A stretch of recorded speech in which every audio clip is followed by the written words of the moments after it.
My ex-wife abandoned our 8-year-old son and 6-year-old daughter on my doorstep at 9 p.m. for a date night with her boyfriend, knowing I was 300 miles away at a work conference and wouldn't be home until Sunday night.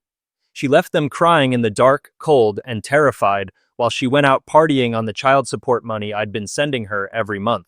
Mrs. Patterson found them 2 hours later, huddled together and sobbing. My son's jacket was soaked from the rain. My daughter had wet herself because she was too scared to leave the porch. They'd been sitting there for over 2 hours waiting for a daddy who wasn't coming home. She told us you'd be here, my 8-year-old said through tears when I called him. She said we were being dramatic and that you'd take care of us like always. But here's what really made my blood boil while my children were abandoned and traumatized. My ex-wife was posting Instagram stories from an expensive restaurant downtown, laughing with her boyfriend and bragging about their romantic evening. She was literally celebrating while our kids suffered using the $2,400 a month I sent her to pay for the wine she was drinking. She thought I was just another pushover ex-husband who'd clean up her messes without consequences. She thought wrong. I had screenshots of everything. Bank records showing where my child support really went. Witnesses who'd seen her pattern of neglect. And a family court system that was about to learn exactly what kind of mother abandons her children for Instagram photos. My ex-wife thought she could dump our kids and party with my money, but she was about to discover that some fathers don't just roll over and take it. Let me tell you how we got here. When Sarah and I divorced 2 years ago, the family court gave us 50-50 custody and ordered me to pay $2,400 a month in child support. I didn't fight it. I wanted my kids to have everything they needed, and I could afford it with my engineering salary. The arrangement seemed fair on paper. She'd have them Monday through Thursday, I'd take them Thursday night through Monday morning. The child support was supposed to cover their food, clothes, school supplies, and half of their medical expenses. I was essentially funding 2 households to make sure my children never went without. I paid $2,400 a month for kids she barely watched, thinking I was being a responsible father. What I didn't realize was that Sarah had started treating parenting like a part-time hobby. She'd drop the kids off at her mother's house for days at a time, claiming she needed personal time to heal from the divorce. She'd schedule dates during her custody days and pawn the children off on whoever was available. When the kids came to my house, they'd tell me stories that made my blood boil. Mommy left us with the neighbor again.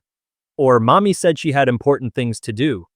Important things that always seemed to involve her social life rather than their actual needs. But I kept paying that child support every month, thinking she'd eventually step up and be the mother they deserved. She treated parenting like a part-time hobby while I bankrolled her lifestyle. Then came Derek, the 32-year-old bartender who became Sarah's new obsession 6 months ago. Suddenly, her sporadic parenting became downright neglectful. The kids would tell me about expensive restaurants they'd go to with Derek, vacation trips to the coast, shopping sprees for clothes that definitely weren't for children. Sarah's Instagram account became a highlight reel of her new relationship. Designer handbags, wine tastings, weekend getaways to luxury hotels, all while claiming in court documents that she needed more child support because raising children is expensive and she was struggling financially. I started screenshotting everything, watching my child support money fund romantic dinners and couples vacations while my kids ate cereal for dinner, because Mommy was too tired to cook. Her social media showed exactly where my child support was really going, and it wasn't going to our children. The incident that changed everything happened on a Friday in October. I had a mandatory work conference in another state, and Sarah texted me asking if she could keep the kids for 3 extra days during what was supposed to be my weekend. Would love some extra time with them, she wrote. Derek and I were planning to take them to the zoo and maybe a movie. It'll be fun. I was relieved. Finally, she seemed to be stepping up as a mother and wanting to spend quality time with our children. I forwarded her my hotel information and told her I'd pick them up Sunday night when I got back. She agreed to watch them for 3 extra days, saying she wanted quality time with our children. What she didn't tell me was that Derek had gotten tickets to some concert that night and she'd already decided the kids were going to be my problem. At 6 p.m. on Friday, she drove them to my house, dropped them off with their overnight bags, and left without even checking if I was home. My 8-year-old later told me what she said, "Daddy's inside waiting for you, just knock if he doesn't answer." But she knew I wouldn't be back until Sunday. She knew they'd be sitting there alone, and she didn't care. She knew I wouldn't be back until Sunday night, but she dumped them anyway. Mrs. Patterson found them at 9 p.m., 3 hours after Sarah had abandoned them. They were hungry, cold, and terrified. My daughter had wet herself because she was too scared to leave the porch to find a bathroom. My son was trying to be brave, but he was crying when Mrs. Patterson approached them. "We're waiting for Daddy," he told her. "Mommy said he'd be right back." Mrs. Patterson immediately called me, then called the police when she realized what had happened. The officer who responded filed a report for child abandonment and took photos of my children's condition. Mrs. Patterson found them crying on my doorstep, and the police report that followed would become evidence number one. The next morning, I drove straight home from the conference and went directly to the police station. Sergeant Williams, who'd responded to Mrs. Patterson's call, walked me through filing a formal complaint for child abandonment and neglect. "This is criminal behavior," he told me bluntly.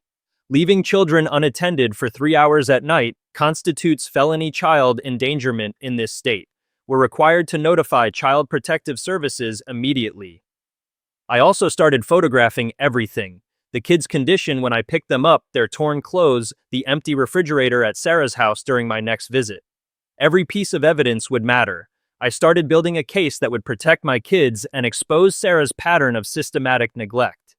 Sarah's response when I confronted her was pure gaslighting manipulation. First, she claimed it was all a misunderstanding, that she'd somehow thought I was already home despite having my hotel information and conference schedule. When that fell apart, she switched to emotional manipulation.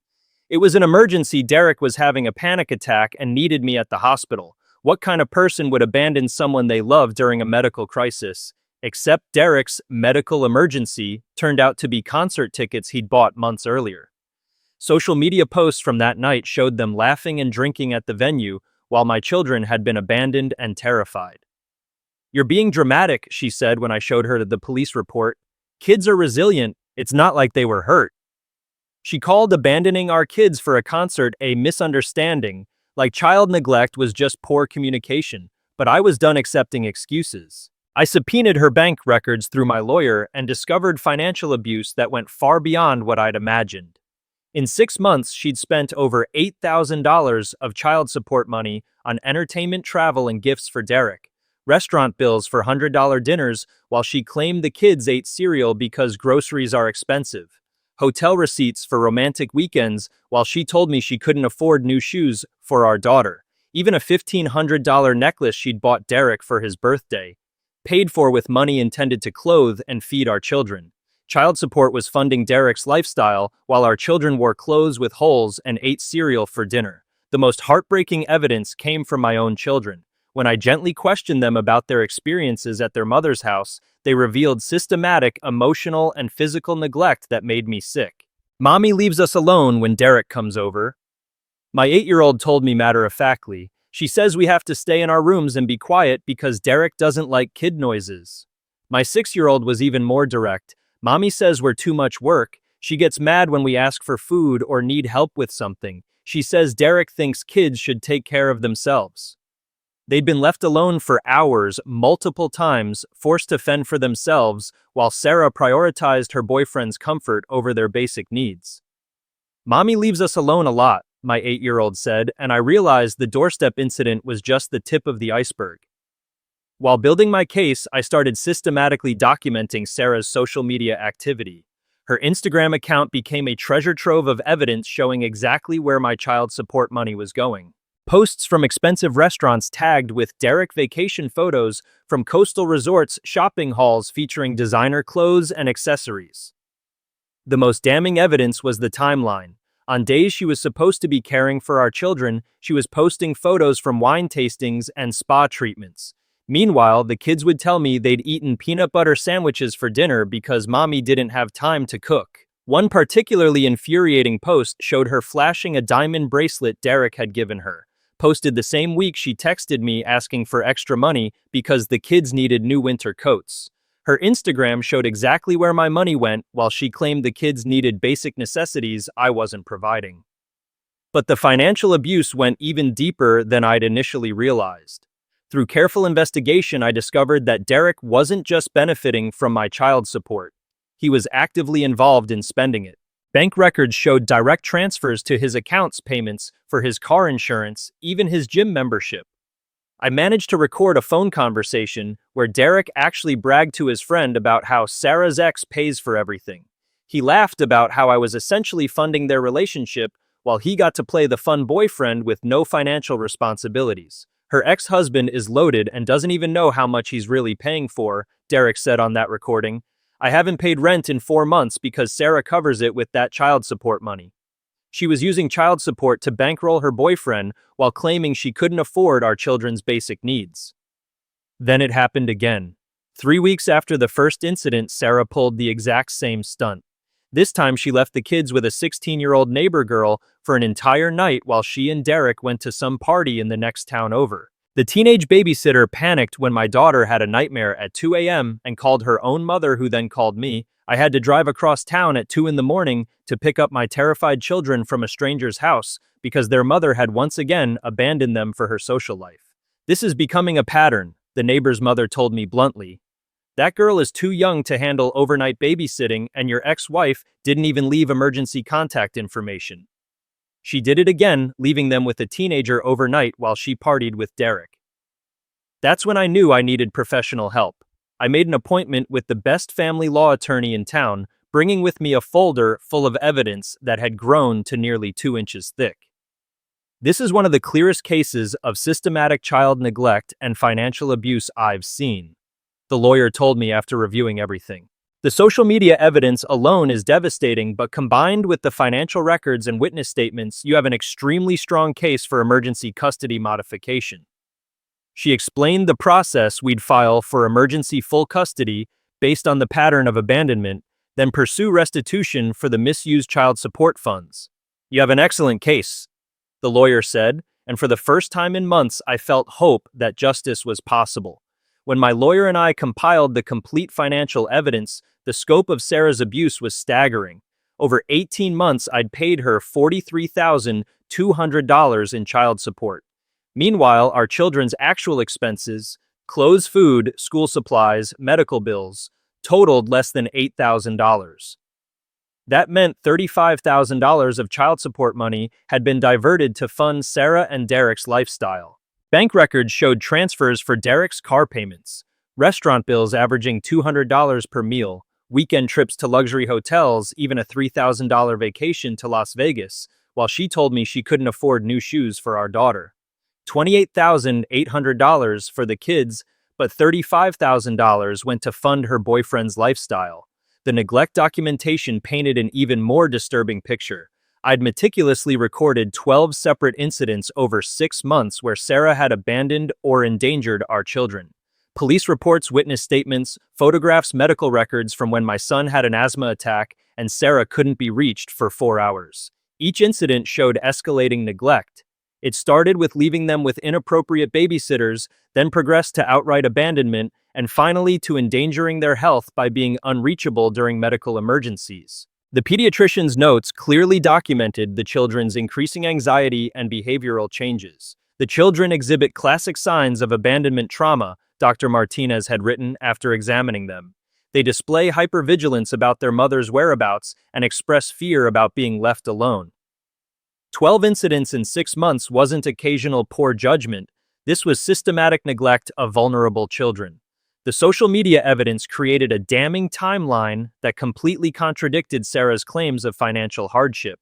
On the exact day she texted me begging for extra money because groceries are so expensive with growing kids, she posted Instagram stories from a $150 brunch with Derek.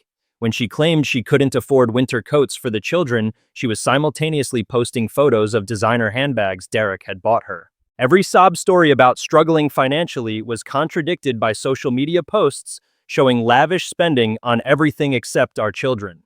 The timestamp evidence was irrefutable. Her posts proved she was lying about being broke, while our kids went without basic necessities. Dr. Martinez's reports documented the emotional and physical toll of Sarah's neglect. My daughter had started having nightmares about being left behind forever. My son had developed stomach problems from the stress of never knowing when his mother might disappear again. The medical documentation showed that this wasn't just inconvenient parenting, it was causing genuine psychological harm to my children. Photos from welfare checks showed them in dirty clothes with unkempt hair and visible weight loss during their mother's custody periods. The kids were showing signs of abandonment trauma, and the medical records proved it. But the most devastating evidence was the recorded conversation with Derek himself. In a moment of incredible stupidity, he'd called me directly to complain that I was causing drama by documenting Sarah's behavior. "Look, man, Sarah's got a good thing going here," he said, apparently not realizing I was recording. "Your child support covers our rent, her car payment, and we've got enough left over for date nights and trips. Why are you trying to mess that up? Those kids are fine. They're not your only responsibility anymore."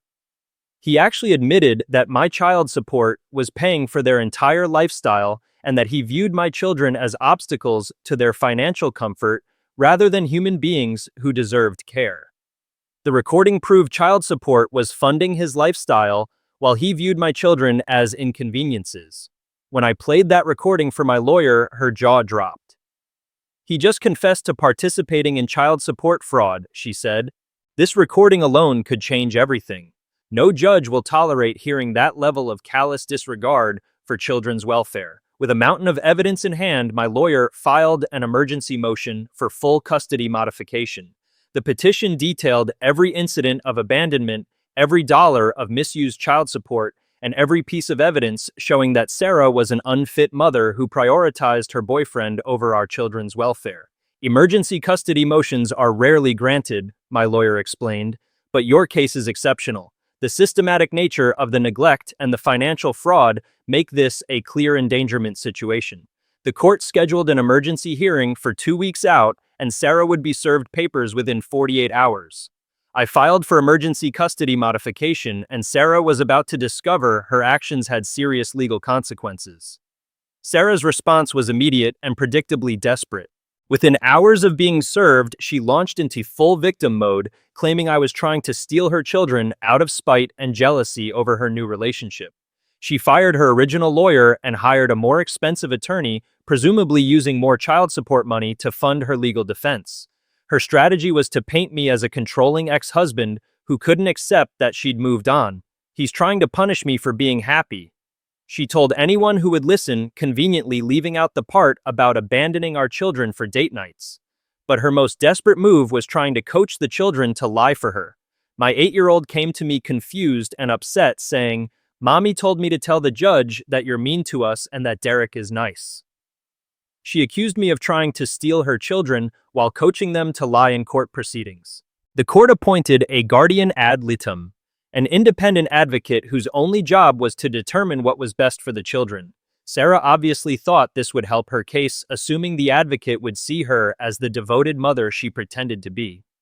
The guardian, Mrs. Rodriguez, was a no-nonsense former social worker who'd seen every kind of family dysfunction imaginable. She conducted separate interviews with both children, visited both homes, and reviewed all the evidence my lawyer had compiled.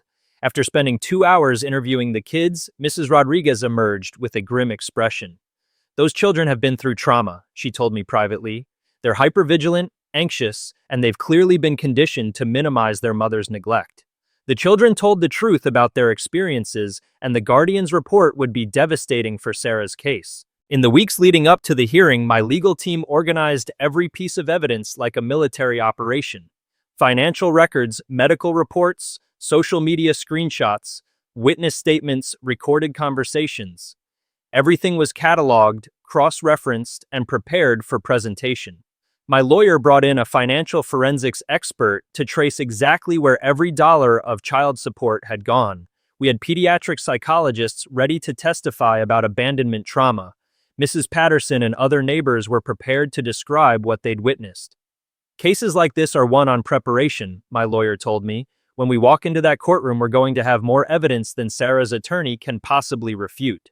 We had enough evidence to fill a courthouse, and Sarah's defense was about to crumble under the weight of documented truth.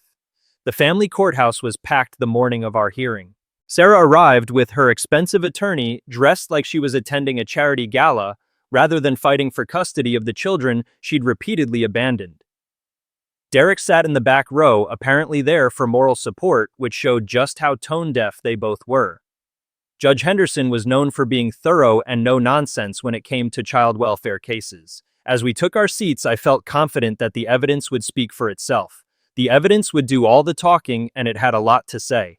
My lawyer's presentation of the financial evidence was methodical and devastating. She displayed bank records on a large screen, showing exactly where every dollar of child support had gone over 18 months. Restaurant bills, hotel charges, Derek's car payments, vacation expenses, all funded by money intended to care for my children. Your Honor, my attorney said, pointing to the financial timeline, the defendant spent $35,000 of child support money on her relationship while claiming she couldn't afford $8 shoes for her daughter. The judge's expression grew more stern with each transaction. When my lawyer showed the comparison between what Sarah spent on herself versus what she spent on the children, Judge Henderson actually leaned forward to get a better look at the numbers. This level of financial fraud is unconscionable, the judge said, making notes. These funds were court-ordered for child welfare, not adult entertainment. The judge was shocked when she saw where child support money really went, and Sarah's attorney couldn't explain away $35,000 in luxury spending. The presentation of neglect evidence was even more damning. My lawyer methodically walked through each of the 12 documented incidents, starting with the doorstep abandonment and progressing through increasingly severe examples of endangerment. Police reports, photographs, witness statements, medical records. Everything painted a picture of a mother who viewed parenting as optional when it conflicted with her social life. The timeline showed escalating neglect that culminated in children being left alone during medical emergencies. Mrs. Patterson's testimony describes finding 6- and 8-year-old children abandoned on a doorstep at night, my lawyer said. Dr. Martinez's reports document trauma symptoms consistent with systematic abandonment. This isn't isolated poor judgment. This is a pattern of child endangerment. Sarah's attorney tried to argue that these were misunderstandings and isolated incidents, but the documentation was overwhelming. 12 documented abandonments painted a clear picture that Sarah's lawyer couldn't explain away. Mrs. Rodriguez, the children's guardian, delivered testimony that sealed Sarah's fate. Her report was comprehensive and unflinching in its assessment of both parents and the children's needs. In my 20 years as a child advocate, she testified, I've rarely seen such clear-cut evidence of systematic neglect. The children exhibit classic trauma responses: hypervigilance, anxiety, and fear of abandonment. When asked about their mother's care, they consistently describe being left alone and feeling unsafe. She continued, conversely, the children feel secure and protected in their father's care. They've thrived during his custody periods and show none of the stress indicators present after time with their mother. Her recommendation was unequivocal: full custody to the father, with only supervised visitation for the mother until she completed parenting classes and psychological evaluation. The children need stability and safety that only their father has consistently provided, Mrs. Rodriguez concluded. Sarah's complete meltdown happened during the guardian's testimony. As Mrs. Rodriguez detailed the children's statements about being abandoned and frightened, Sarah started crying loudly and interrupting the proceedings. This is all lies, she shouted, standing up despite her lawyer's attempts to quiet her. He's turning my children against me. Derek and I love those kids. We're good parents. Judge Henderson had to threaten her with contempt of court to get her to sit down. The outburst only reinforced everything the evidence had shown about her lack of judgment and emotional instability. Her courtroom meltdown proved my point better than any evidence could. She was unstable and unfit. Judge Henderson's decision was swift and comprehensive. She granted full custody to me, immediately ordered supervised visitation only for Sarah, and most satisfying of all, ordered Sarah to pay me child support based on her income potential rather than her current unemployment. The evidence presented today shows systematic child neglect and flagrant misuse of court-ordered support funds, Judge Henderson said. The children's welfare must be the priority, and it's clear they can only receive proper care in their father's custody. She paused and looked directly at Sarah. Furthermore, the defendant will repay $5,000 in misused child support funds within 60 days. Full custody to the father effective immediately, the judge declared, and I was vindicated as hell. Walking out of that courthouse with my children was the best feeling I'd ever experienced. Sarah sat in the hallway crying while Derek tried to console her, both of them, apparently shocked that their actions had real consequences. The kids came home with me that day, and for the first time in months they seemed genuinely relaxed. No more wondering when mommy might disappear again. No more being treated like burdens who interfered with adult fun. The kids came home with me that day for good, and the relief on their faces was everything. 6 months later, our life has completely transformed. The children are thriving in ways I didn't even realize they weren't before. My daughter stopped having nightmares about being abandoned. My son's stomach problems disappeared once he wasn't constantly stressed about his mother's unpredictable behavior. Sarah gets supervised visits twice a month, which she attends sporadically. She's supposed to pay me $400 a month in child support, though she's already behind on payments. Derek apparently left when the money dried up. Turns out he wasn't interested in a relationship that didn't come with free rent. The kids were thriving without the chaos, and Sarah learned that actions have permanent consequences. Looking back, I'm vindicated as hell that I fought for my children instead of just accepting Sarah's neglect as the way things are. Too many fathers give up when the system seems stacked against them, but persistence and documentation can overcome even the most biased assumptions. My children are safe, happy, and properly cared for. Sarah lost her meal ticket and learned that child support money actually belongs to the children, not their mother's boyfriend. And Derek discovered that relationships built on someone else's money don't last when the money stops flowing. I was vindicated as hell, and my kids were finally safe where they belonged, with the parent who actually wanted to be a parent.